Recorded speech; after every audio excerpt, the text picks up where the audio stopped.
Čaute priatelia, tak dneska je to špeciálne video. Dostal som od Pinkyho veľmi dobrú otázku, či neurobím video, kde rozoberiem výhody a nevýhody scalpingu.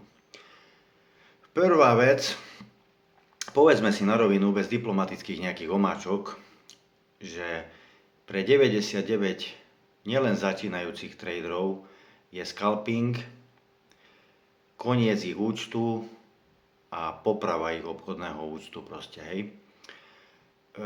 Čiže ak si myslíš, že v tomto videu ti poviem o tom, že ako budeš klikať na minútovom grafe bezhlavo niekde z pláže a za noc zarobíš 1 000 000, tak toto vypni.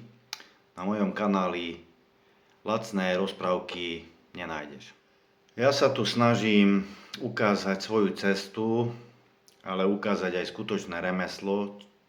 Trading je najtvrdší a najťažší biznis na svete. Tvrdú matematiku. Väčšina slovenských, aj českých, aj zahraničných TikTok traderov búchajú kokotiny jednu za druhou, kým im nejaký obchod nevyjde, ten si odfotia, dajú screen z nejakého telefónu, hej, a chvália sa tým, akí sú machri, ale zvyšok mesiaca ti neukážu, lebo keby dali filter, že celý mesiac, tak by boli v šialenej strate, alebo už 3-krát menili demo účet, ktorý fotia. Takže dneska si rozoberieme, prečo ťa scalping emocionálne aj finančne zničí a prečo ja osobne robím obchod na H1 SMC Smart Money Concept, ktorému nikdy nedávam viac ako hodinu denne, a aj tak odchádzam s čistým ziskom po XY mesiacoch. Čiže ostaň do konca. Čo je to vlastne scalping? Scalping je, chlapci si otvoria minútový, 5-minútový graf,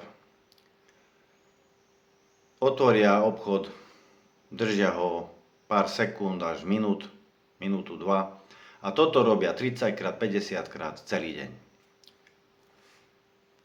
V tom momente ale nemyslia na jednu vec, že keď ty otvoríš denne 40-50 obchodov, tak potrebuješ brutálnu ziskovosť, pretože ťa zožerú poplatky zaživa.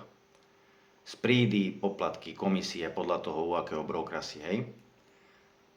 O tom mám na materskej škole na YouTube celú druhú časť, poplatky, skryté náklady tradingu, hej.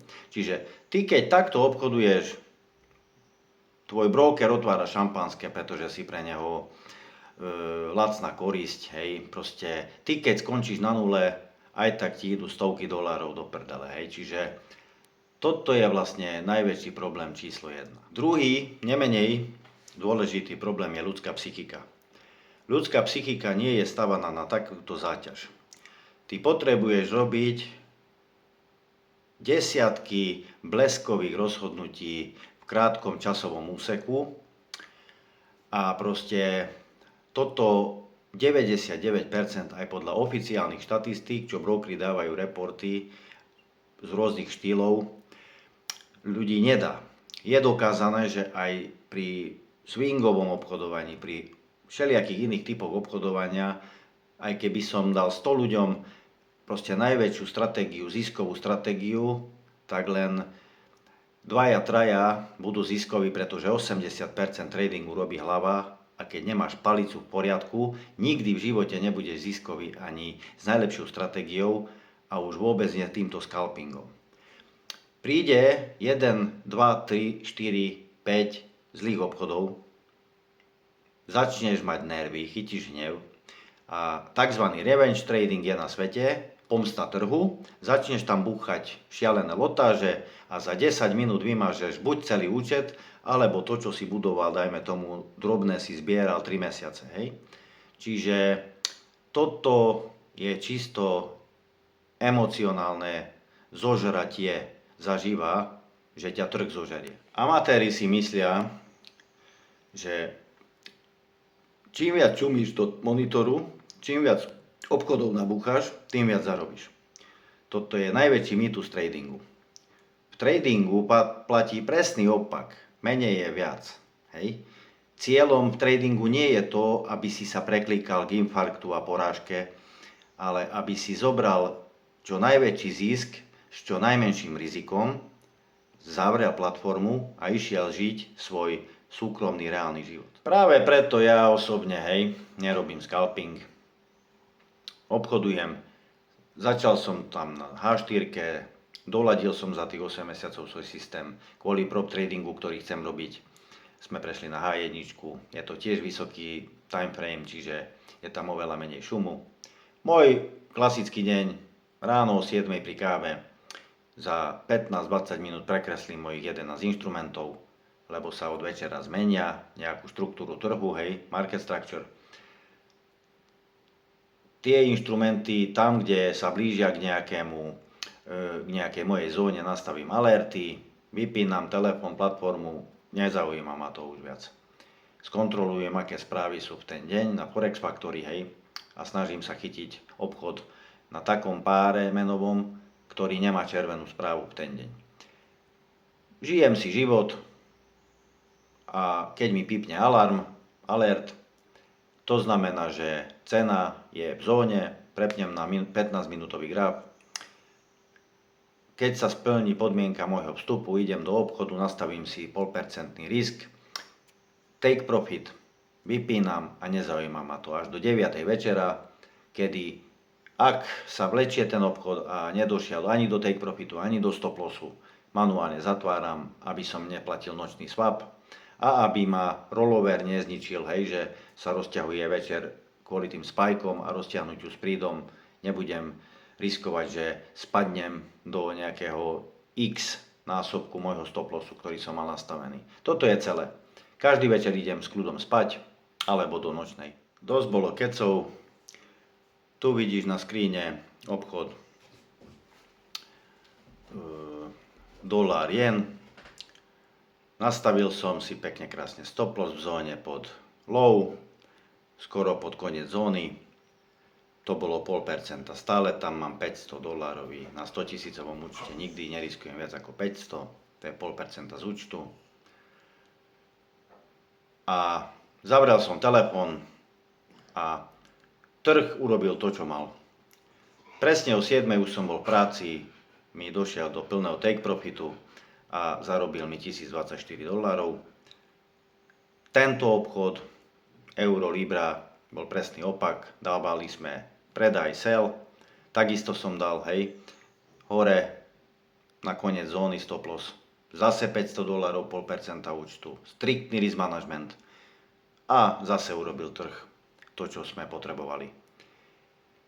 A zarobili sme tiež nejakých $1064. Ako vidíš na screenoch, sú tam aj čiastočné nejaké výbery, to sú presne tie výbery, kedy nedošiel obchod do plného take profitu alebo straty a zatvorili sme to večer o 9.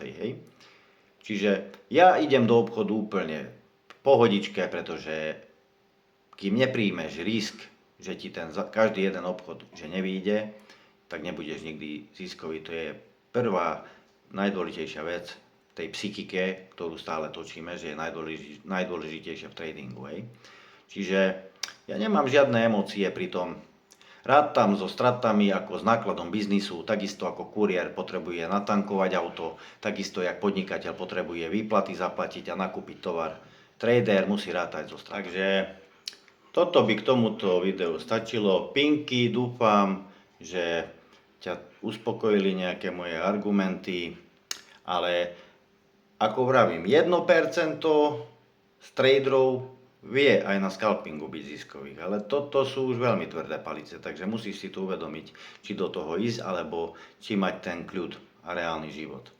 Takže toto video by stačilo, no a tým, že v sobotu vydávam druhú časť finančnej gramotnosti, kde si preberieme na YouTube iba plné video, aktíva, pasíva na Slovensku, do čoho investovať nejaké peniaze, keď máme, ktoré nepotrebujeme hneď, alebo čomu sa oblúkom vyhnúť. Takže keď to chceš vidieť, daj na mojom kanáli odber a na budúci týždeň, pondelok, vyjde video, kde tam vlastne budú dva videá na budúci týždeň, kde rozoberiem, prečo mierim stále iba na 2,5% mesačne, a druhé video bude v piatok, že vlastne ako plánujem naalokovať kapitál, nielen ten prvá challenge bude 100 tisícová, ale ako plánujem do 2 rokov, do 3 maximum, ale skôr do 2, až na 800 až milión.